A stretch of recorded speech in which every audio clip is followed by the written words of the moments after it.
Hey everybody, it's Matt, IronTrap Garage, and it is getting into swap meet season. So if you live in a part of the world like we do where it has been wintertime and we haven't had a lot of swap meets and car shows, as it gets into spring and summer, swap meets are just about every weekend with sometimes multiples in the same weekend. So I decided to throw together my top 10 swap meet tips. This is just a broad overview. If you're getting into it and you're looking for some tips on helping you find something you need or when to go, etc., watch, follow along, and hopefully you'll learn something. Tip number one, early bird gets the worm. So, as it sounds, if you get to the swap meet early, you're gonna find the best deals, you're gonna find the best stuff. So, I know a lot of times we run into people at swap meets that go on like Carlisle or Hershey, they'll go on the last day and they'll show up at 12 o'clock in the afternoon and then they'll complain about how Carlisle sucks or Hershey sucks, there's nothing cool to buy, it's overpriced.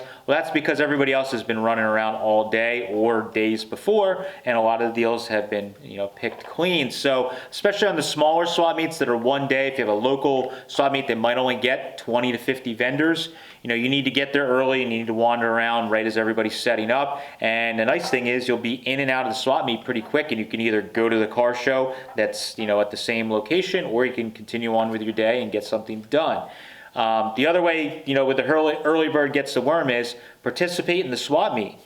Bring some stuff to sell. The vendors always get first in line to get in the gate. There's a lot of people that really are there to shop, but they bring some stuff to sell as a kind of afterthought. But the nice thing is you can come, walk around, especially if it's a smaller swap meet, you can walk around and shop for the first hour of setup, and then you set up your space, hang out for part of the day, and you get the best of both worlds. You might sell some stuff, you also got into the swap meet early, and you might find some bargains. All right, tip number two for swap meets is always ask a price.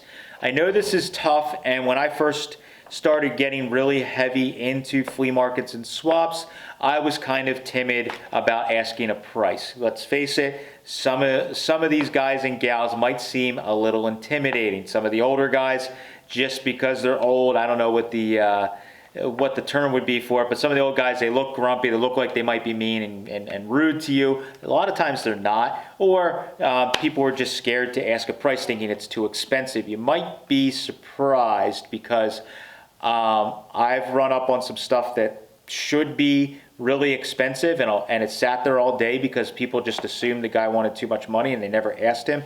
And you walk up and you ask them, and they might tell you a price that's really good. Worst case, they're going to tell you something that's just a little more than you want to spend. You say, that's a little more than I want to spend, or no thanks, I appreciate it. As long as you're kind and you are polite with people, I found that even the grumpiest, most expensive people, you can still kind of terminate the transaction or the conversation. You say, that's a little more than I could spend right now on it, thanks.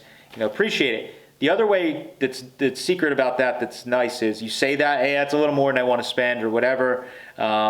If it's a motivated seller, they're gonna then, they're gonna go, oh, well, what are you looking to spend? Or I could do a little better on it. And then the conversation has started. I found that there's been some stuff that I've bought over the years at swap meet that's really rare, and the guy had a kind of high price on it. Asked the price.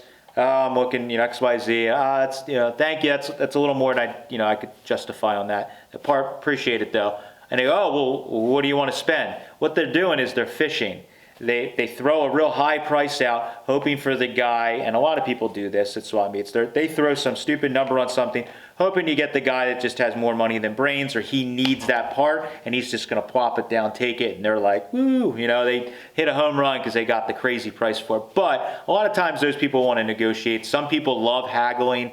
I don't particularly love like an hour of haggling, so we put our prices pretty close to where they need to be. But some people, they love haggling, so they'll put some, item that's worth $700, they'll put $2,000 on it, and then you have to do the dance and talk them down. So, just ending the conversation that way sometimes will lead to actually purchasing an item.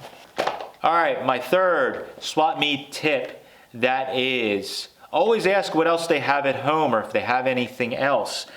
This has been something that has worked time and time again, and even now, some of my buddies that go with me, they're beating me to the punch with doing it at swap meet spaces, and they're getting deals on stuff. But it's something I've been doing since basically I was like a teenager, going to flea markets and going to yard sales and stuff, is asking if they have anything else. So if you're at a swap meet booth, you see a guy selling some stuff that looks like they have a similar interest to what you do or what you're after, you can always say to them, hey, do you have anything else? So, a big thing for hot rodding is, some of the vendors that are selling parts that are for cars that, like say you're into Cadillac engines, you go to a vendor that has Cadillac parts. Now he may have 99.9%, 59 Cadillac body parts laying around.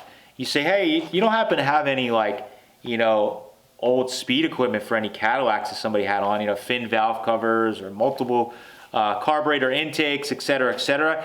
And some of those guys, they may not value the stuff like we do, so they were thinking Cadillac restoration parts or whatever, insert brand here.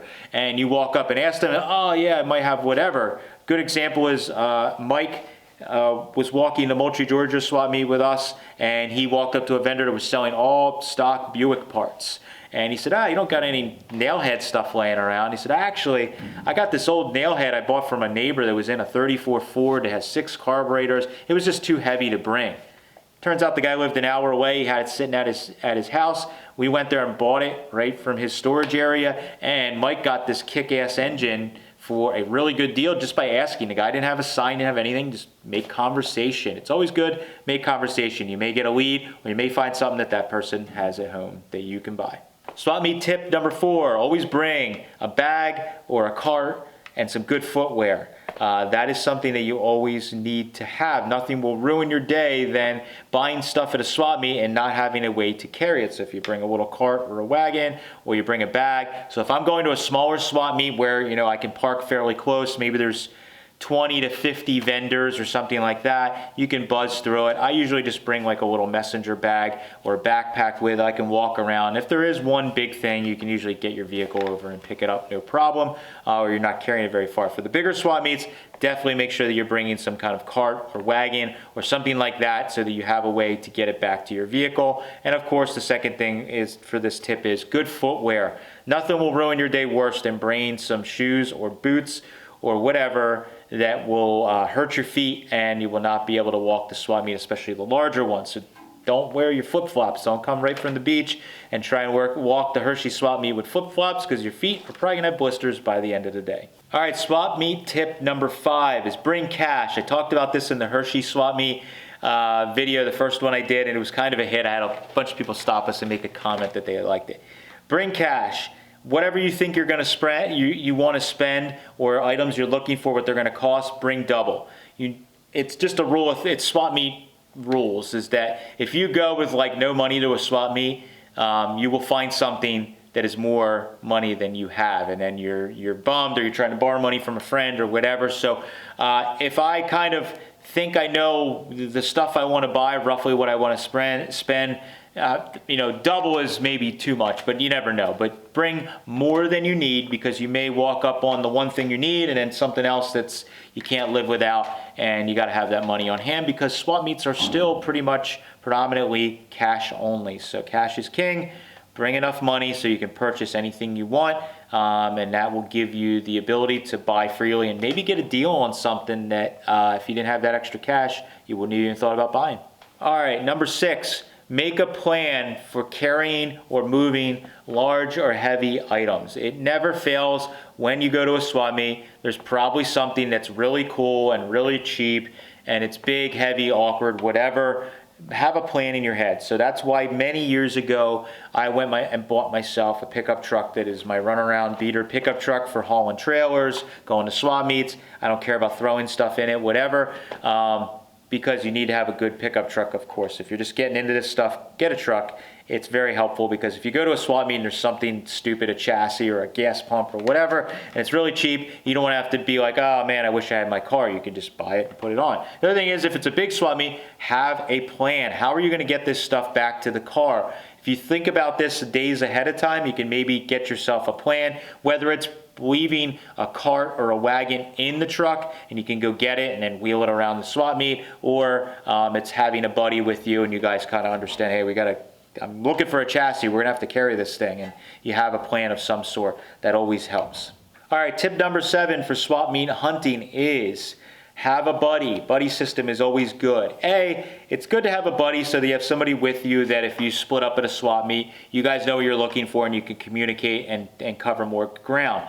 B, it's good just for traveling's sake. If you're going anywhere, it's nice to have a friend that you could go with to share the driving if it's far, share the expenses if it's hotel or fuel. And also, it's just plain nice to have somebody to go with, to talk to, have breakfast before the swap meet, whatever. It's one of my favorite things, I think, in this part of this hobby is the times that you get to go to swap meets and on the way there that you're hanging with the friends. It's part of the journey of going to the swap meet is almost as fun as the swap meet itself. Getting up early, going to get breakfast, getting your coffee, walking in the swap meet, and having a good time walking around. So find a travel buddy or a swap meet buddy or buddies. I have a bunch of friends that you contact, hey, you're going to the swap meet next weekend, whatever, and you'll meet each other and kind of walk around. And as long as you guys are good friends and you're not going to like push each other out of the way to grab a part, it's usually pretty nice to walk the swap meet and look at stuff, and maybe they see something you didn't see, and it's always a good time. It's not always about competition, so have fun, bring a friend, make some memories. All right, tip number 8, this is one of my definite secrets, is the older the flea market or the older the swap meet, generally the better.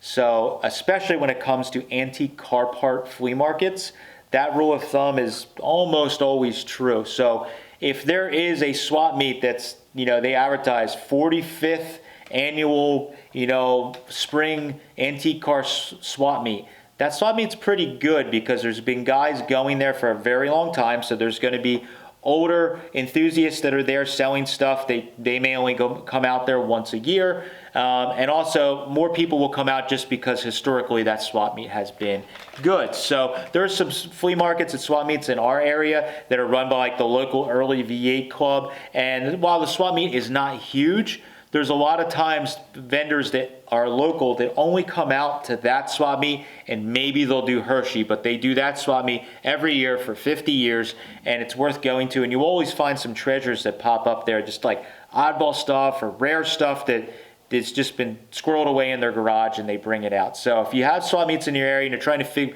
plan your summer of which ones you want to go to A, the oldest, and B, next thing would be the largest. So if you can go to a swap meet like Charlotte, Hershey, Carlisle, all those are definitely going to be home runs. But they're not going to be quite as good for, the guy just backing his pickup truck up and cleaning his garage out. Sometimes those old, small swap meets are better for that stuff, and you can score some insane stuff. All right, number 9, swap meet secrets is don't be afraid to travel. Part of the fun of this hobby is getting out and seeing the country or seeing the world, wherever you are watching this video, and going to swap meets. So don't be afraid to travel. I've found that I have come across some of my best deals as far as possible from home. That's why we've gone to the extreme where we literally will fly to California, we'll fly across the country and go to a big swap meet and go buying, because you will see stuff there that you won't see in your part of the world. So that's why a lot of people like coming to Hershey or coming to swap meets on the East Coast from other parts of the country, because there is stuff here that you may not see other parts of the country. The other nice thing is if you're shopping for stuff that is possibly regional or maybe isn't as popular in your area, you may find it in other areas. A good example is we do the Turlock swap meet a lot of years in the winter. It's end of January every year, and I found a giant porcelain Pennsylvania Tire sign that was like on like the 3rd or 4th day of the swap meet. Why? I'm in California and it's a Pennsylvania Tire sign. Not as many people are going to be excited as far as buyers go unless it's like ridiculously cheap to buy that, that regional type item. Me being from Pennsylvania, walked up, asked the price, and I'm like, boom, I'll take it. It was awesome. So I couldn't believe it was there that late in the swap meet, but it was strictly because I think we were in California buying a Pennsylvania item. I've bought regional stuff. I've bought stuff from, that was promotional things for car brands or car manufacturers that we collect that are from our area, but somehow it made it over there. It's not as collectible and you can pick it up. So it's good to do that. It's also fun just to get to other areas and meet people that are totally, from a different area than you are, but they're into the same stuff. So now you have friends all over the country, and now I've made some really good friends going to swap meets far from home that I've met, year after year seeing them. And now it's somebody that is like basically a good friend that if I wanted to have them go look at a car for me in their area or something like that, you could call them up and say, hey, John, how you been, blah, blah, blah. You think you could go look at that car? It's one town over. Yeah, no problem at all. And you can trust that person because you've met them. So, networking is a big part of this, but getting out and traveling to go to swap meets is really fun. I definitely suggest that you do it at least once a summer if you can. All right, tip number 10 is I touched on at the very end of the last tip, is network, make new friends. Anytime I go to a swap meet, even if it's local, when I go to a vendor, a lot of times I will try to make some conversation with them, and you might make a new friend, which could lead to a potential lead. So I definitely don't treat this, when I first started getting into this stuff and I was buying and selling, I was very, very competitive. So you're not trying to, make friends with anybody. You're trying to go around, steal a deal, and it's just business. But I've actually found that over the years, taking the time to be more friendly with people and making new friends and networking has far beyond what I would have gotten being the first guy in the door and, being super secretive and whatever else has gotten me deals, being friendly and networking. So if you're going to a local swap meet in your area, again, back to the really old swap meets, you see a guy you've never seen before selling items kind of like what you're into, make conversation, learn a little more about them. They might know somebody and you make a new friend, and next thing you know, you're going over to their place and you're buying that item that you might have needed, or you just made a lifelong friend, which is really important in this hobby. And that's something that I probably look forward to at swap meets as much as finding a deal or finding the parts, is going to the swap meet and meeting some new friends and a new person, or somebody that maybe you only see once a year, going to a certain flea market or swap meet. That's really, really important to me. So that's can't stress that enough. Go make a new friend, network, ask people around, for the stuff you're looking for, and it's going to help you find deals and find items that you've been searching for. So that is our 10 tips. Hopefully they're helpful for you guys. I hope that you can find a deal on something using some of these tips. If you have some swap meet tips, definitely drop them down below in the comments section. We love to see the interaction, and good luck with your swap meet hunting in the coming years. Thanks, guys. Catch you later.